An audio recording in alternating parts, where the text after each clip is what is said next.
As professionals in liquid penetrant testing, we must first recognize that all non-destructive testing methods produce indications of material conditions, but they do not automatically tell us exactly what those conditions are.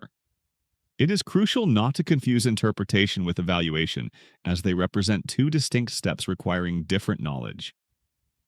Interpretation is the process of deciding what material condition is actually causing the indication. Is it a crack, porosity, or maybe a non-relevant condition like a forced fit assembly?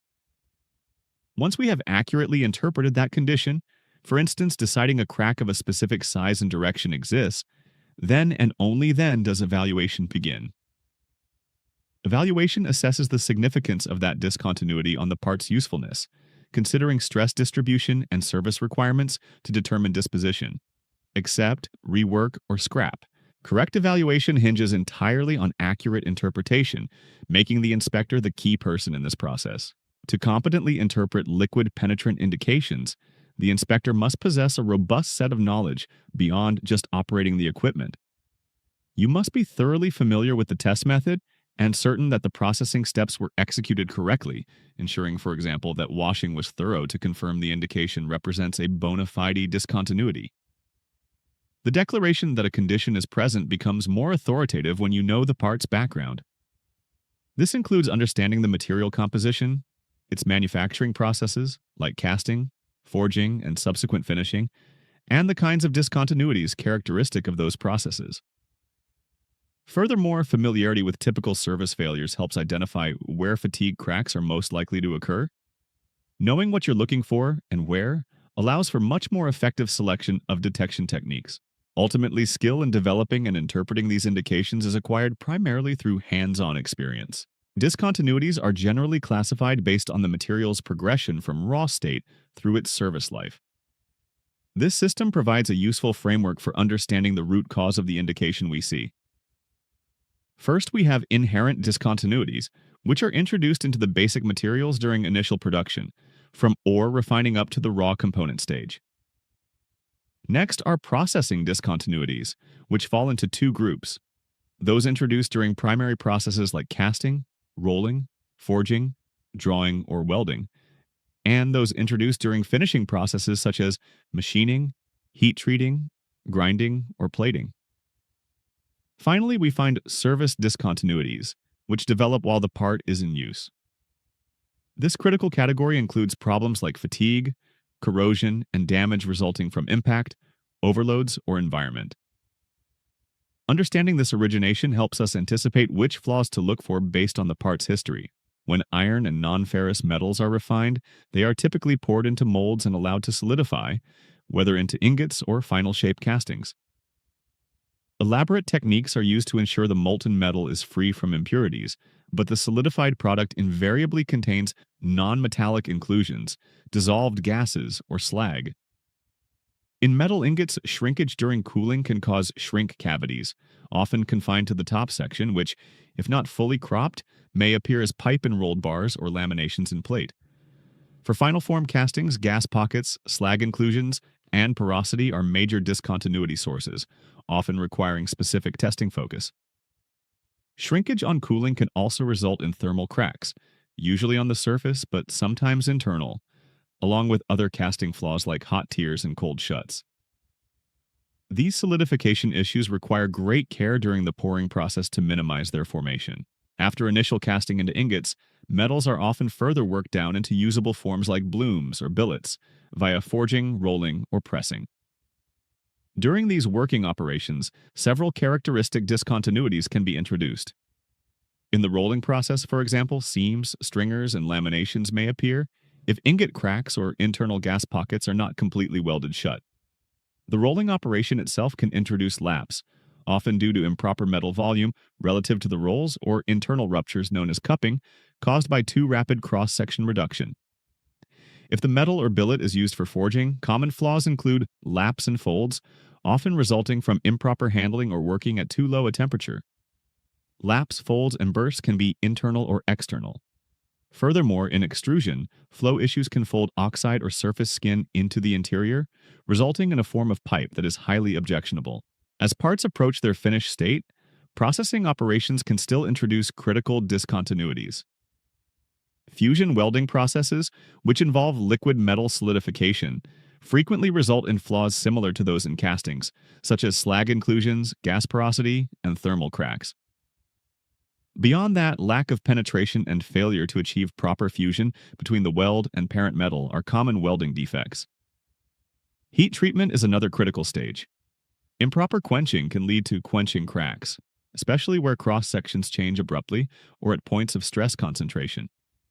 Similarly, grinding surfaces, particularly hardened steel, is a prolific source of surface cracking, known as grinding checks.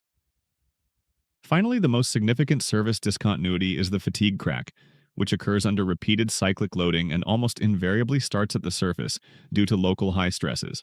Locating and eliminating discontinuities likely to cause fatigue failures is a main purpose of liquid penetrant testing. The visual appearance of a liquid penetrant indication provides critical qualitative data for the experienced inspector. A crack typically appears as a continuous linear indication. The line may be jagged or fairly straight, following the intersection of the crack with the surface. Cold shuts also appear as continuous lines but tend to be smoother in outline. In contrast, an intermittent line indication often signifies a forging lap that was partially welded shut during subsequent hammer blows, or a subsurface crack that doesn't reach the surface along its entire length. When you observe rounded areas of indication, this usually signifies gas holes, pinholes, or large areas of general unsoundness. Finally, a pattern of small dot indications points to a porous condition, such as small pinholes or microshrinkage, which can sometimes result in a fern-like or dendritic pattern. Remember, the appearance provides crucial clues to the discontinuity type. The exact appearance of an indication is influenced by several test variables. The color or fluorescent brightness of the indication directly correlates with the volume and concentration of liquid penetrant retained, which means it's related to the size of the discontinuity. Larger discontinuities holding more penetrant will appear brighter. The time required for an indication to develop is inversely proportional to the discontinuity's volume. Larger flaws bleed out quickly, while minute indications from fine discontinuities like tight fatigue cracks require sufficient time. You can also estimate a flaw's size by the persistence of the indication. If it reappears after the developer has been removed and reapplied, it confirms a larger reservoir of penetrant is present. However, remember that surface condition dramatically interferes.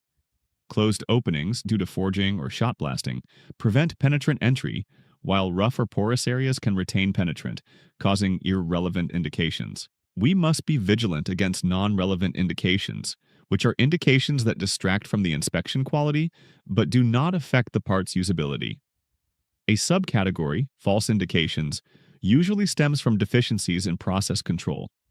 For example, improper removal of excess liquid penetrant leads to high background intensity, which can mask smaller relevant indications or produce diffuse false indications. Lack of cleanliness in the inspection area, such as penetrant absorbed by developer on inspection tables, is also a cause. Part geometry itself frequently causes non-relevant indications. Interfaces between assembled parts, such as press fittings like rotor buckets and wheels, often produce significant bleed out. A key technique to identify a non-relevant indication is to wipe it off with a solvent-dampened cloth and then reapply developer. If there is no bleed out after repeating the original developer dwell time, the original indication can generally be deemed non-relevant or false. The ultimate decision, acceptance or rejection, depends on answers concerning the discontinuity type, its extent, and its potential effect on service. To standardize this, many specifications provide guides defining indications based on shape. A linear indication is typically defined as having a length greater than 3 times its width. Rounded indications are circular or elliptical, with length less than 3 times the width. In critical applications like aerospace, acceptance criteria focus on whether discontinuities are propagating or non-propagating.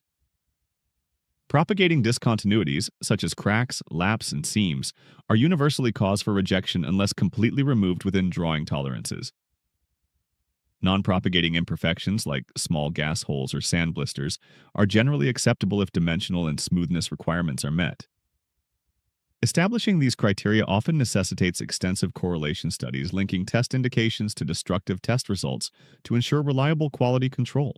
To help technicians prepare for their written exams, we're excited to announce that the AMS Level 3 NDT Test Prep app is now available in the Apple App Store.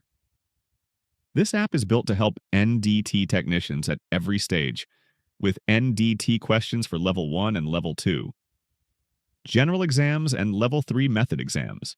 You can choose between two modes of learning: study mode, answer questions, get instant feedback, and read clear explanations of why the answer is correct. Test mode. Simulate a real NDT general or method exam to see how you would score under actual testing conditions. Whether you're preparing for certification or sharpening your knowledge, this app gives you the tools to succeed. Download it today in the Apple App Store and take the next step in your NDT career. If you've made it this far in the video, I'd like to ask for your support. Please consider buying us a coffee. Your contributions help cover the monthly subscriptions we use to produce these NDT training videos and keep new content coming. We offer 3 levels of support: NDT Level 1, $1 per month; NDT Level 2, $2 per month; and NDT Level 3, $3 per month. Just scan the QR code on the screen to join and help us continue delivering updated NDT resources right here on YouTube. At AMS Level 3, our mission is to strengthen technicians and companies through consulting, training, and compliance solutions. Subscribe to our channel for more mentoring insights, share this video with your team, and give it a like to help spread the word. Visit us at amsl3.com to learn more about our services and resources designed for NDT professionals at every level. And a special thank you to Skaggs Media, the creative force behind these videos. Learn more at skaggsmedia.com.